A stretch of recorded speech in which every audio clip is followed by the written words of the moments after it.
afternoon, good night.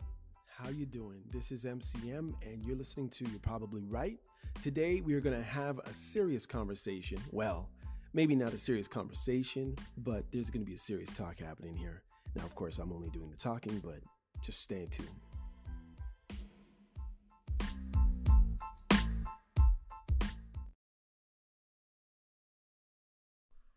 Hey, y'all. All right, here we go. I have more questions. This is part 2 of episode 221. And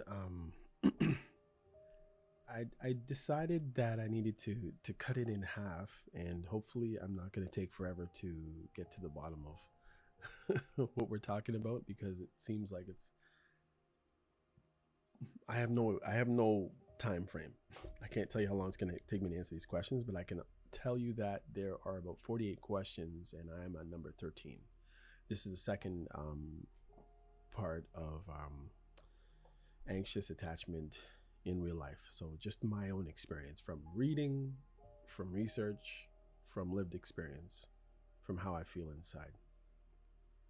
Remember, this podcast is for entertainment purposes only. And of course, this is You're Probably Right, and I am MCM. Okay, I'm going to get right into it. I have no long monologue or soliloquy for you, so maybe I can get in more answers this time, hopefully.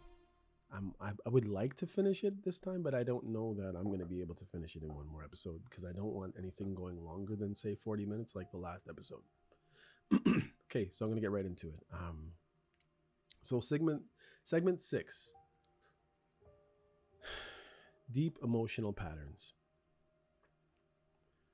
What's your earliest memory of feeling anxious in relationships, and how do you think this shaped your current attachment style? For me, feeling anxious was sadly from the age of about 9 to 12. I've talked about it before. I was emotionally bullied, I guess is the best way to put it, because I wasn't physically bullied, although I did have to fight a couple of the bullies who were cousins, apparently.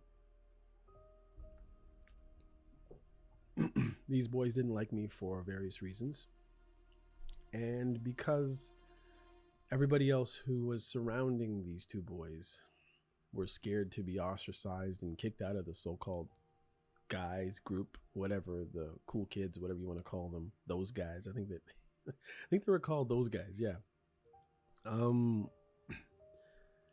So everybody would try to bow to these two kids who were cousins, and I think, where are they from? Their family was Antiguan. And it's almost like they knew my background was Jamaican, and they didn't like me from that. I don't know. It was other things. I had other problems going on. I was the youngest of 4 kids and the youngest of about 8 kids at one point. At that point, living in my family home, and all kinds of stuff was happening there. So, and there were times when we were friends here and there, but not very often, and probably not very genuinely. So anyhow, I would say the earliest was probably about 9 to 12. And I would say that it shaped my current attachment style in that I always had to be on my P's and Q's, walking on eggshells to appease these people, because there was the 2 kids that were the main problem child, the main issue, the main bullies. But of course, all the other boys and including the teacher, I don't know if the teacher wanted to be cool too. Everybody kind of followed their lead. Everybody realized that these guys had so much pull in our school that it was better off being on the good side, so then you wouldn't be razzed and you wouldn't be bullied and you wouldn't be kicked out of the club and all this other stuff. So I think that made me very aware of looks, very aware of people talking behind my back and whispering, and just getting ready to like embarrass me in front of everyone, kind of thing.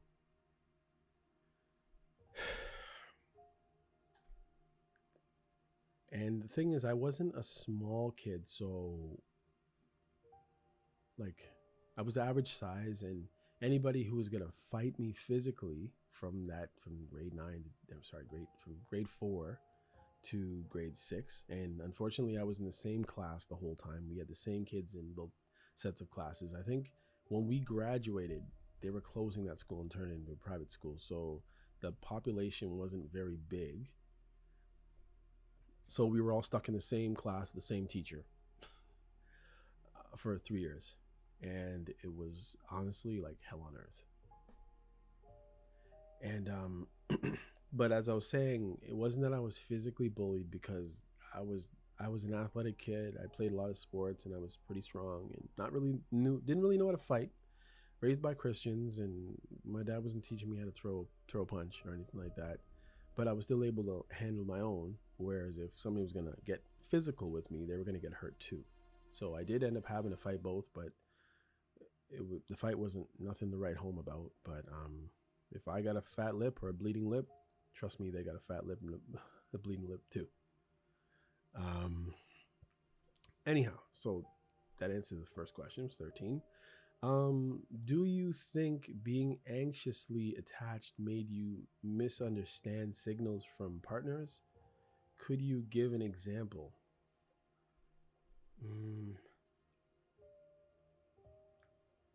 I think I misunderstand.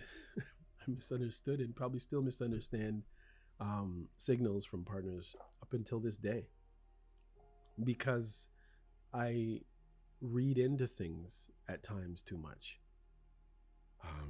I very rarely take things at face value, and that's because I guess I developed trust issues from that. Because of course, what's better than to play tricks on someone, right? As you're a small kid in your formative years.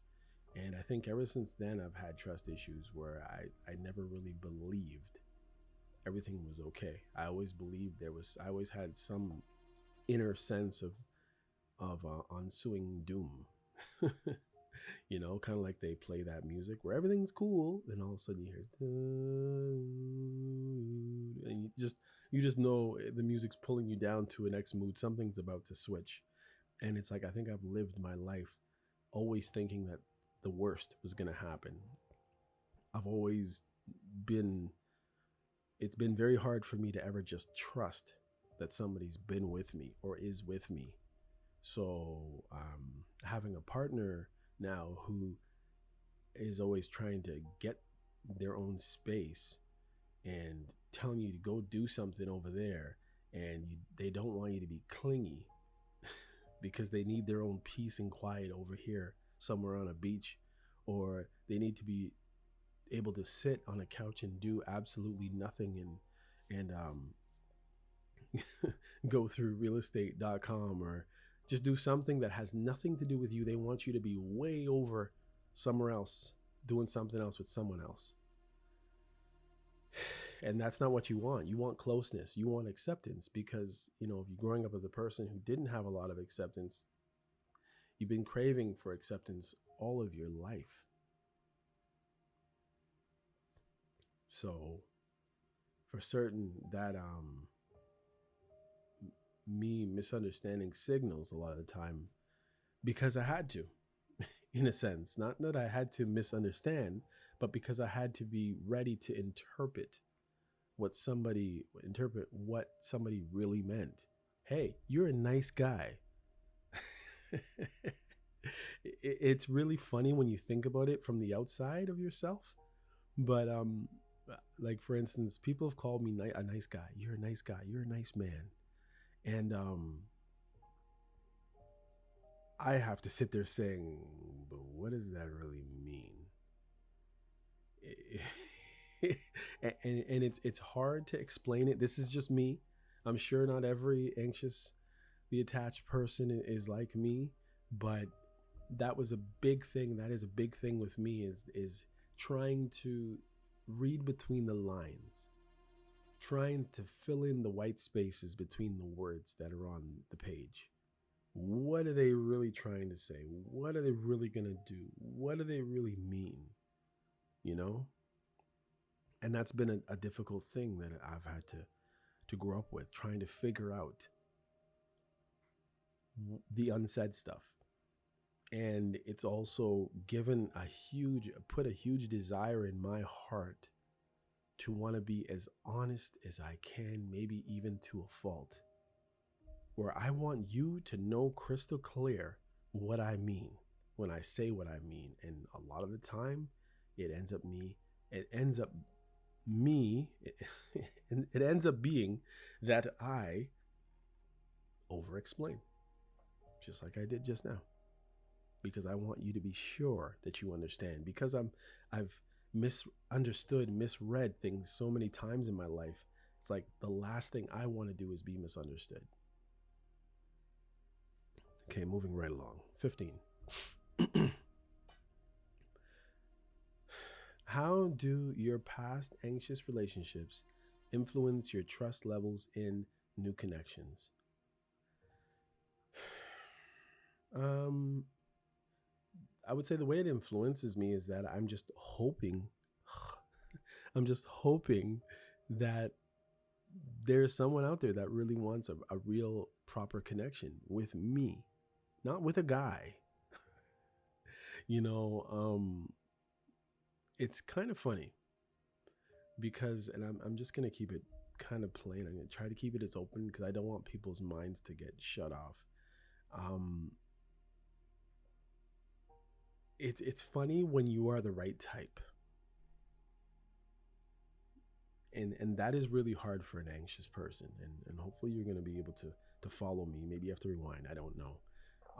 And you won't obviously need to yet, but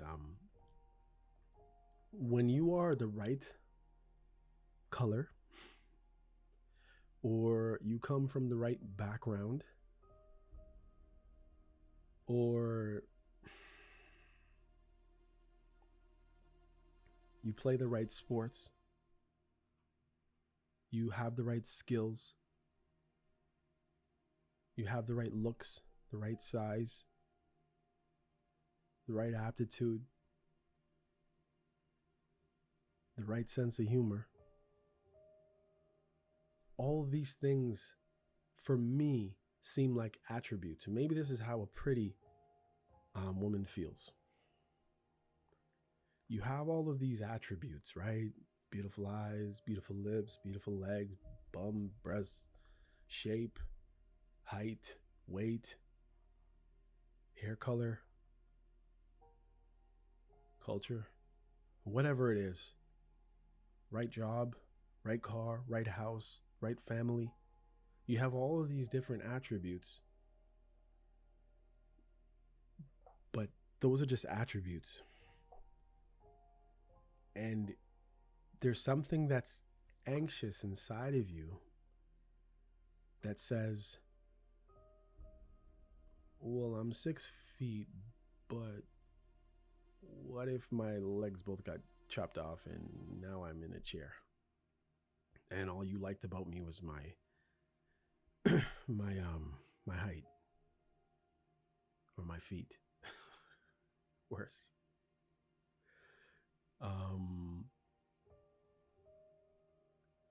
And I think at the end of the day, because of the misunderstandings that happened through me just trying to read between the lines of what someone is saying, and with these issues of trust and these attributes that I have, I'm like, what if I lose it? You know, it's kind of like a guy, you know, it's kind of like if you ever listen to that song by 50 Cent, I can't remember which song it was, but where he says, if I go back to my hoopty, from my Benz, will you still be there to support me mentally or something like that? I can't remember how it goes, but the point is, it's like, what if I go back to driving my Honda Civic and I have to turn in my BMW, or I have to turn in my Acura or turn in my Mercedes, and not only am I going to drive a Honda now, but it's not going to be this year's model. It's going to be a 10-year-old model, and there's going to be rust all over it. Are you still going to be there? Because maybe you loved me for my car, you know, and that's the anxiousness that's in a lot of guys. It's like, and I know women are like that too, but it's like, if you only like me for my attributes, what happens when I lose one of these attributes? Then what?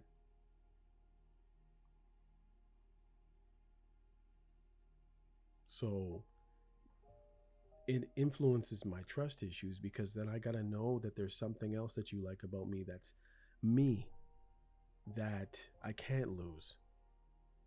So that's when it can't be like even my voice. Like I sing, right? So, and I don't sing well all the time, but I generally sing pretty good. What if I lose my voice? And the thing that you love about me the most is my voice. You like to hear me talk, or you like to hear me sing. And what if I lose my voice? What if I have nodules or whatever it is on my vocal cords and I sound like a frog? Then what?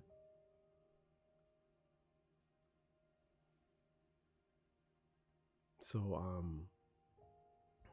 because I've been the right color, because I've been the right height, because I've been fast and athletic in my past, not so much now. Even though I'm trying, but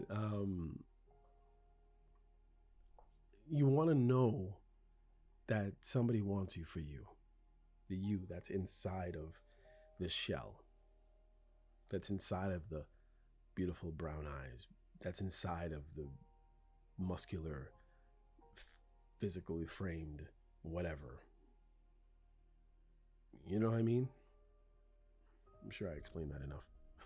Already at 17 minutes. Okay, segment 7, communication and dynamics. What triggers your need for reassurance, and what form of reassurance has worked best in your experience? Conversation. You want to hear words of affirmation, and the issue with many avoidants is they don't want to give you that, because it seems like when they give you that, it's almost like there's more pressure on them to come through and to display this this love, this treasuring that they have of you.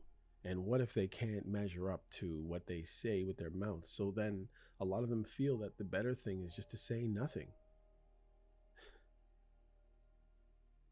And to say what triggers it, I think like for me, because I wasn't accepted when it was, you know, between the ages of 9 and 12, when I think it was very important for me to be accepted, because that wasn't there. Through relationships, marriage and kids and all, I've never felt accepted. I've never felt cared about to the extent where I was comfortable. Therefore, it's always made me longing for it. And again, when you get into relationships with people who are avoidant, they're going to avoid reassuring you for whatever reason. That's on their side of things. And it's me getting past it and just realizing, well, you know what? They decided they're building a life with you. Guess what? They maybe had kids with you. Maybe they married you. You have to change your frame of thinking to realize that there's certain things that they are actually doing, even if they're not necessarily saying exactly things the way that you want to hear them. You have to look at the picture. What are they displaying? No matter what their attachment style is, what things is this person, if you're blessed enough for them to say, listen to the words that they say. If they're not a person who's going to be able to explain how they feel about you, then look at the things that they do that would display how they feel about you.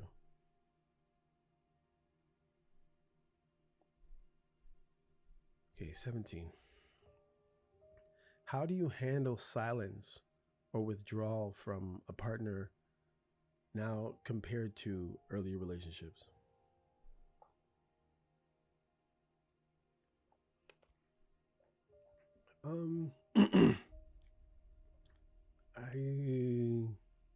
I can't say that I handle it very well,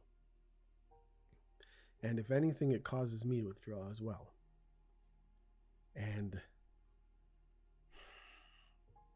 it's not like we're playing hot potato relationship or anything, and let's see who can drop who first. But it's like you get to the point where you don't know if you can handle another rejection. So it seems like you always have your ears pricked up, kind of like a Doberman Pinscher dog, always on the alert, or a rabbit, your ears turning around and twitching just to get any hint of withdrawal. And when you get the hints, the little signals of withdrawal, it tends to make you want to withdraw as well. And just because you're like a few times bitten, now you're a few times, once bitten, twice shy. So now you're twice as sensitive as you were to it before. So I'm hypersensitive, I would say, to somebody withdrawing in various ways. And it's very annoying because it's like, I'm going to catch you. What do you mean you're going to spend 2 hours over here and I'm going to be over here by myself and you're not going to hang out with me? What do you mean? What's happening? What are you doing over there? Get over here. And it's not like you can't demand somebody to be where you are with you, or to want you, or to take you with. You have to be comfortable within yourself. But I can tell you that, I could say that I'm hyper vigilant for withdrawal from different people, whether it's bosses, coworkers, relationships. It's like it's all the same. You're just out here just seeking. When somebody's off with you a little bit, it's like, oh, we got a problem now. Are we going to be friends still? Can we work together still? Are you still going to honor my vacation days? Like, you know what I mean? You're hyper vigilant. You're just waiting for somebody to backstab you. And it's not a good feeling. 18. Can you describe a situation where your anxiety led you to misinterpret a partner's message or intention? Can I describe? Well, I'm going to keep it. I never know who's going to end up listening to this. Honestly, I know that people do it all the time. And sadly, I'm not rich enough to pay anybody's lifelong bills at this point in my life. So I'm not going to talk out anybody's lived experience, including mine, because somebody else would have to be dragged down the hole with me. But I will just say that as I've said before, I've had to read between the lines so much in my life that I've misinterpreted things, or maybe not misinterpreted, but I think I've overreacted more than misinterpreted. I think understanding, having emotional intelligence, being very perceptive generally, I'm usually on the right track. It's just that I will exaggerate what's happening sometimes more than I should, and that causes a problem. So that's all I'll say for that one. Sorry if I didn't get in depth, but I can't give you any juicy details about that one. Okay, segment 8, emotional regulation and coping. I don't know how good I'm going to do about this one, y'all. Okay. When experiencing relationship anxiety, how do you physically or emotionally feel? Do you have specific bodily sensations? Let's see.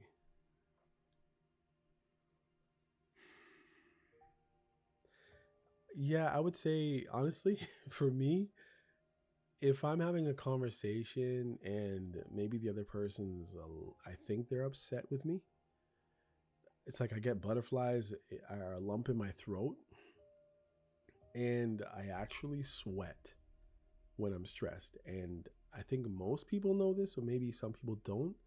But I've noticed that when I've had those uncomfortable, I'm in trouble kind of conversations in a relationship, I literally sweat different. The sweat actually smells different, believe it or not. And workout sweat is different from anxiety sweat, and I think it's been documented that way. I don't know where where that liquid comes from, but it's just stinks. Anxiety stinks, literally stinks when you're, especially when it brings you to a sweat. So when you think that something's gonna happen and you're emotionally kind of teetering on a hill, just waiting for somebody to kick you off the top, king of the castle and all that, you literally smell different from all that anxiety. That conversation makes you want to wash your shirt twice. That's how I honestly feel. 20. Which unhealthy coping mechanism did you adopt in the past to soothe your anxiety, and what healthier methods have you found since then? Well, I can't tell you about me adopting, but I mean, obviously, eating, um, maybe lazing around and procrastinating a lot because you're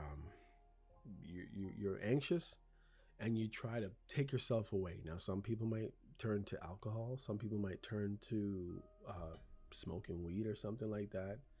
Um, but I would just say that these things, as coping mechanisms, they definitely take care of it at that moment. But down the line, all you're doing is setting yourself up for more failure. You're setting yourself up to have conversations when you're not even properly lucid, maybe too lucid, maybe too open, you know? Um, that's what I would say. If you're using any kind of medications or alcohols or any kind of smoking things, um, a lot of the time you're not going to be in your right frame of mind, and that is your enemy. Not being able to put together a proper sentence in the right way, intelligently communicate with other people.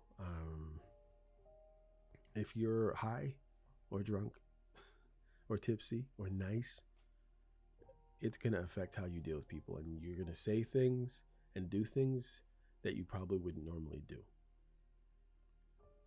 21. How do you personally deal with jealousy or insecurity as an anxious attached individual? Well, I personally name it if I can. If I have that trust with the individual, I'm going to let them know exactly, to shame probably in most cases. I never feel proud about being jealous, and I'm proud about being insecure. And I never feel that it's my right to be jealous, and I never feel that it's my right to be insecure in any situation, because it just doesn't make any sense when you literally, when I say literally, when you when you think about it, it really doesn't make any sense. You're hedging your bets on other people's desires, decisions, things they'll do or are doing that you can't really control. You know, like you might think you can, but there's always going to be you're always going to have to sleep. At some point, you're going to have to sleep. At some point, you're going to have to go to work. At some point, you're going to have to leave the house and you're going to be on your own, or they're going to be on their own, and you're going to have to let what happens happen. So I try to just call it out. I try to name it for my significant other, so then at least they know how I feel. Now, the sad thing about that is if you're dealing with someone who's malicious, someone who is wicked or hateful or angry or hurt, then, as they say, hurt people, right? They really do a lot of the times. And, I was thinking back to a situation where I didn't give somebody enough of something that they wanted. I didn't hang around as long as they wanted me to hang around. And what I heard from that is them telling me that in their mind, they imagine themselves in different situations with someone from their past. And I felt horrible about it, but there was nothing I could do. And I felt like they let it slip out of their mouth. Up to this day, I don't know if it was true or not, but it kind of crushed me as a person. And the whole thing, why I was upset about it, was I honestly didn't do anything wrong, and from my standpoint. And maybe if I totally explain the situation, you would understand exactly what I mean. But again, because I'm trying to protect other people's lives, and you're not paying me enough money to bust out anybody's whole life story, I'm not going to. But I'm just going to say, you're in control of yourself, where you need to be at whatever time. And if it's like if somebody goes to the dentist or something and they're unconscious, and the doctor tells you they're going to be unconscious for 4 hours, and you slip out for 15 minutes and you go get yourself a hamburger and you come back, and for whatever reason the person wakes up or they don't wake up at that time, but then they hear that you were gone for 15 minutes, and then they're like, well, what could have happened to me? But it's like, but I haven't eaten for 48 hours. Still, who told you to eat? You know what I mean? It was something like that. That's the best I can explain it. So I guess you can argue on whatever side. Maybe you should have just stayed hungry, right, for that 15 minutes. I don't know. Okay, segment 9. That's funny. Sexuality and intimacy. Anyhow. 22. Has anxiety attachment ever influenced your comfort or behavior during intimacy or sexual encounters, and how? And how? Exactly. That is the $1 million question. And how? That's the answer. Yeah, performance gets messed up. You find yourself when there's no anxiety like this, and then when you've been affected by anxiety, you're like this over here, and you're not necessarily doing enough to do what you need to do. It's the best way I can put it, keeping it nice and PG, y'all. And until you feel that sense of relaxation, that worthiness, that comfortable in your own skin,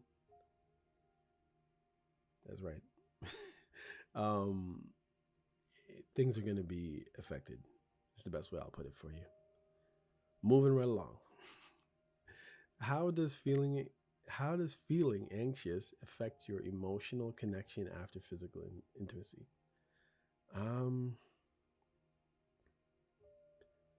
I think you just want to know that you're enough. You go back into your Rolodex of memories, and you even try to enter the Rolodex of memories of your partner, and you try to figure out, how do I measure up? You know what I mean? You don't feel good enough. You don't feel anything enough. And if they tell you that you were, again, you're reading between the lines. Are they just saying this to make me feel good?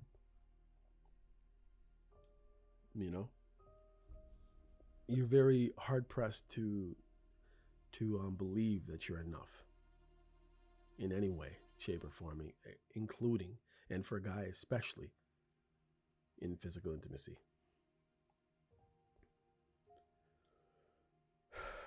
24.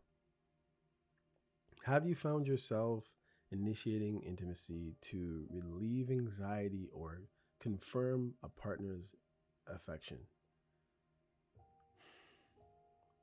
Haven't really thought of it. Like, I'm thinking of it now on the fly. And I think at some level, you try to prove, or you try to get them to prove how accepting they are of you. It's not performance. It's not even deeds or tricks or things that they do or you do or allowed to do, or whatever you want to, however you want to put it. It's just, you want to know that you're accepted. You want to know that your passport has been stamped and you are allowed, and you come on in, you know? And it's like the amount of things that would have to happen or to be said to make you feel totally comfortable in your own skin when anxiety is kicking your butt. I couldn't even honestly articulate the amount of things that would probably have for it to be a perfect scenario. And for some reason, you hope to trust. How you like that? That these things will be said and these things will be done. Acceptance will be there, and you get the fairy tale situation there. And for some reason, that fairy tale situation never seems to fully come. Even if it gets to 97, you never seem to get to 100 in any one situation, personally. That's my experience, and those are the people that I've picked, I guess. Segment 10. Power dynamics and control. Let's see. Do I think I can? I think I better keep going. Okay. Have you ever noticed yourself subconsciously trying to gain emotional control over an avoidant partner? What did that look like? Emotional control. I don't think I've ever honestly tried to have emotional control. I think at heart, you just want to be accepted. It's not a power thing. It's cool when maybe you can role play like you have control, but I can. Okay, there was one time in band camp. No, there was one time in one of my situations where it was a girlfriend a long time ago, and they were crying over me. And I was like, I'm done with the relationship. I'm going my way and you go your way, and I don't care, and whatever. And and I was so far gone in my head, and this person was like bawling for me to stay, you know? And funny thing about it is, I've had situations where people have cried over me staying, or have been really, really upset. And what I've noticed is, within an hour, sometimes shorter, they find a person to fill your spot. It's wild how it happens, and I don't know if that is an avoidant thing, but when people are at their lowest with you, I'm just telling you, if you're you've anxious attachment style, just know that if you do walk out on someone, for whatever, maybe it's a long conversation, long argument, maybe there's a misunderstanding or a situation, just understand that many times, if you're with a person who's avoidant, understand they a lot of the times have someone on tap that they can call to fill your spot. Literally fill your spot, right? So it makes you very wary. But trying to gain emotional control, no. But I mean, the few times that I've felt it, when everything has gone awry and everything's upside down, and in the middle of a breakup or whatever, you're like, oh, you actually do care. Of course, by that time you're so far gone, it doesn't even matter. But I can honestly tell you that's something that I recognized and noticed, and deep down somewhere, I was pleased to know that the person cared that much. And that's a face-to-face conversation. Whereas sometimes the person cares, but there's no face-to-face phone conversation, so you have no idea that these feelings actually exist. And it's sad. And it's sad that you get replaced so quickly too. 26. Do you believe anxious-avoidant relationships involve power struggles? What's been your experience with that? I think there's power struggle in that there's only a certain amount of themselves that an avoidant person is willing to give, or to let you feel like you have. They want to have themselves, no matter how much love and nurture and closeness at some points they want from you. At some point, they need to know that they are still autonomous. They are still an individual. They are still separate from anything else and anyone else going.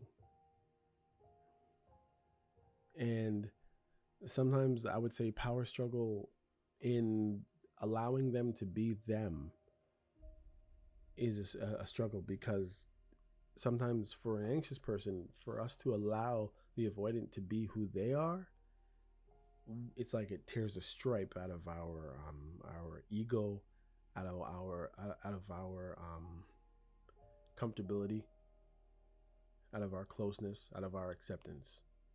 And it's something that I think anxious people have to learn to deal with, and something that I think avoidant people have to have patience with. All right, here we go. 27.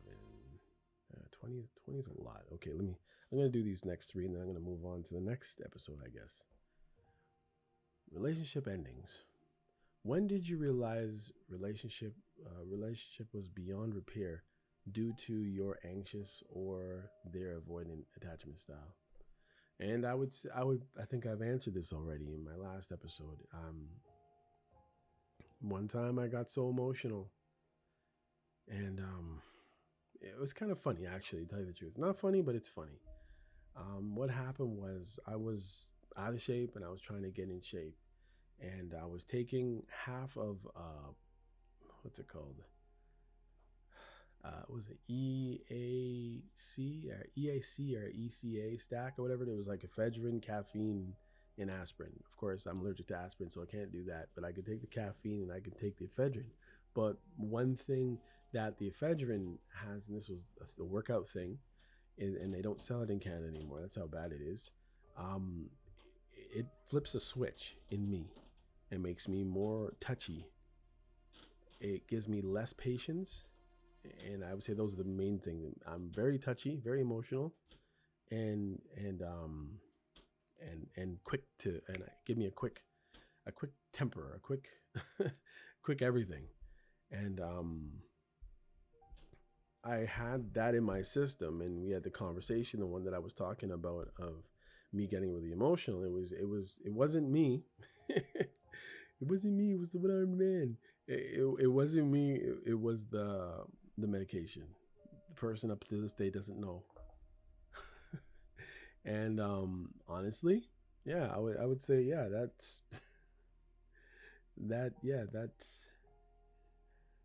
that kind of caused everything to end. And I wasn't myself. And that actually happened twice in that same relationship. Another time, I'm not a drinker, but somebody had some alcohol at the home, and I was really upset. Things weren't going great. I figured the relationship was over. I've been trying to fix it, but I said, oh, okay, fine. I need to go sleep over here, one of those couch deals. And I just wanted to fall asleep. I didn't want to sit there trying to fall asleep for an hour and a half, 2 hours, and thinking about the whole situation. I just wanted to shut off. So what did I do? I said, okay, let me just down this over here and go to sleep. Of course, that's what I did. I downed it, ready to go to sleep. Somebody comes to have an argument. I got this stuff in my system. I'm not myself. I get totally irate. Not that I mean, I didn't know if I was angry, but I wasn't gone. But I was gone enough where everything was lucid and it was like, you want to argue? Let's argue. That's it was kind of like, I was like, anything goes. But I was still enough of myself to know that I was ruining things and I ended things. I caused things to end from that big, huge argument. Nothing physical, but I was beside myself, literally. And yeah, yeah. If you're not a drinker, don't drink. That's the way to say it. Um, 28. How do you manage your anxiety during a breakup, especially when the other person pulls away completely? For me personally, I find things to do.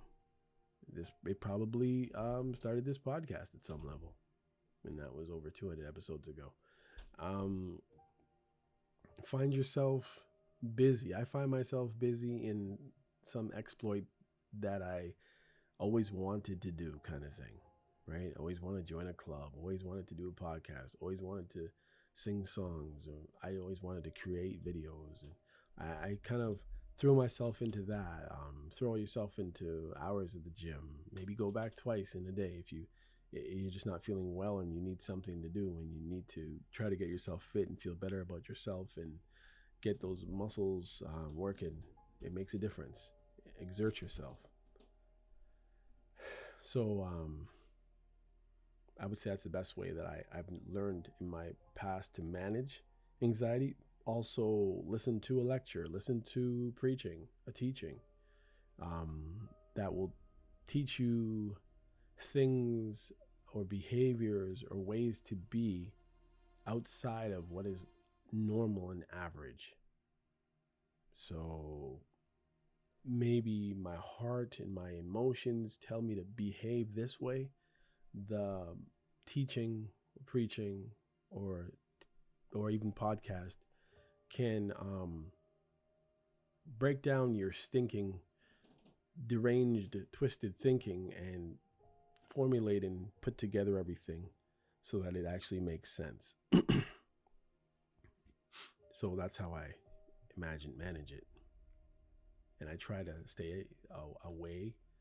If you're a social media person, I would say the best thing is to stay off that stuff.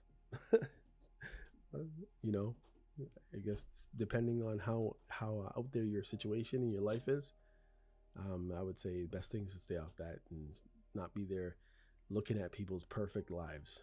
You know, the people, there's not a speck of dirt in their amazingly huge house where everything is perfect. Everybody's dressed perfect. There's not a stain or a crumb on the floor. And everybody seems to be in these brand new houses, making these TikToks and Instagram videos and YouTube and Facebook videos. Stay off that stuff. You'll be like, oh, this is how the other half live, huh? Get yourself busy. Throw yourself into work. Best thing I could tell you. Put some overtime in. Did you ever try to prove your worth to someone after a relationship ended, and what did that teach you about your own attachment style? Well, that pretty much taught me doing that. Yes, I did. Yes, I have. And it taught me that I was anxious. I'm trying to fix things. I'm trying to do. I'm trying to give. I'm trying to display all that I am and everything that you would like me to be, to let you know, to feel like I'm worth it. And just trying to prove my worth, not even knowing sometimes why I'm doing things. But then when you turn around and look at it, it's like, oh yeah, I was actually trying to prove that I'm worth something. And the funny thing is you're trying to prove it, and sometimes you go beyond. You know, I said to someone once, I said, you ever heard of the widow's mite? And it's in the Bible. actually. And I found myself sometimes giving out of nothing. And I think it's not the hardest thing because I don't mind. I am a person who doesn't mind giving more than I have, just to know that I've somehow satisfied some need in the other person. I've gone beyond. To my own detriment, I've given beyond, just to prove how serious I am, just to prove my love. Right? One time I made a huge misstep. I won't say mistake. And I got a tattoo to try to prove where I stood. Needless to say, years later, I've covered it. The lengths that people will go to.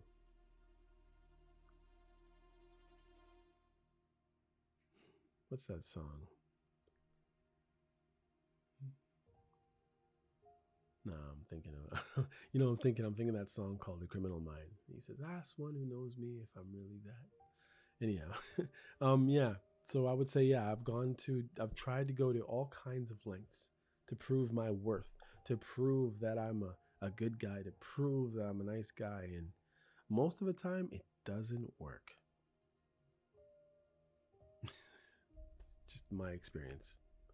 Anyhow, guys, I'm going to wrap this one up. We're at 51, going to 52 minutes. This is, you're probably right, this is episode 221, part 2. Should I say part B? Anyhow, we're going on to the next episode to finish this up. Thanks for tuning in. This is You're Probably Right, and I'm MCM. Hey, come check out You're Probably Right podcast. Society is getting more unpredictable every day, but at the same time, predictable in its unpredictability. Say that 4 times real fast. Come with me as I attempt to find clarity in all the fog while staying way outside the box and kicking the box way down the road with my size 12 dogs. I use the Bible, experience, education, fortune, misfortune, life's lessons, life's mistakes to sort through all the mess. I talk about news, God, God, self-help, sports, sickness, health, music, parenting, love, humbleness, hurt, pain, joy, and all the things that might make you say, I never thought of it that way. Hopefully, anyway. Also, I take a stab at answering tough and not so tough questions, and all the while understand that, listen, sometimes you end up in the hot seat and there's no thermostat. Well, that's how it is here. And because there's no topic, very few topics off the table, Torontonians will understand that Doug Ford reference there. Hopefully the podcast will be helpful and uplifting. And hey, maybe you'll find your own private Idaho here somewhere. Hope to see you soon.